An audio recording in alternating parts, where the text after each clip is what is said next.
सुनबाई 2 कप चहा घेऊन ये का? आई मला एक नवीन गाडी घ्यायची आहे बघ. तुला नवीन गाडी घ्यायची आहे?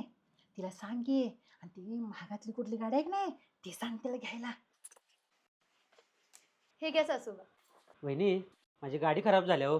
जरा KTM गाडी घ्यावं म्हणाले. म्हणजे कसं मला पण वापरता येईल आणि दादाला पण. जरा पप्पांना सांगा की. हा एवढंच वय भाऊजी, सांगते की लगेच माझ्या पप्पांना. सुनबाई बोला की सासूबाई.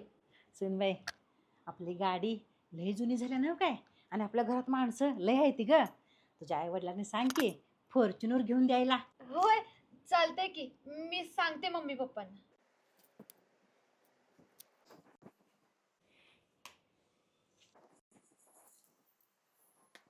वहिनी, ह्या तुझ्या बांगड्या किती तोळ्याच्या असतील ग? असतील की 5 तोळ्याच्या. 5? होय.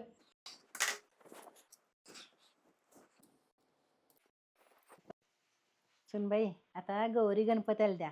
तुझ्या आई बाबाला सांग की चांदीच्या गौरी द्यायला 2. अहो सासूबाई, आत्ताच तर लग्न झालंय, त्यात लग्नात किती खर्च झालाय.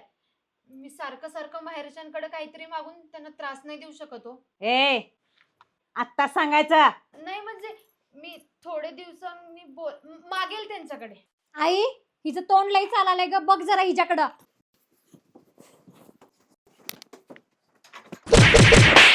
नाही, मी अन्याय सहन करणार नाही. आणि हे थांबवायचं असेल तर मलाच लढलं पाहिजे. माझ्या आई वडिलांनी मला लग्न करून इथे संसार करायला पाठवले. हा अन्याय सहन करायला नाही, हे लक्षात ठेव समीक्षा.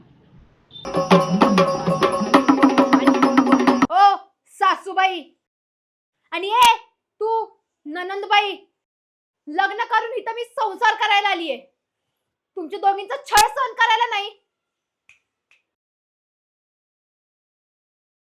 आणि ए लक्षात ठेवा, हितनं पुढं मला आणि माझ्या आई बापांना कुठल्याच गोष्टीचा त्रास नाही झाला पाहिजे.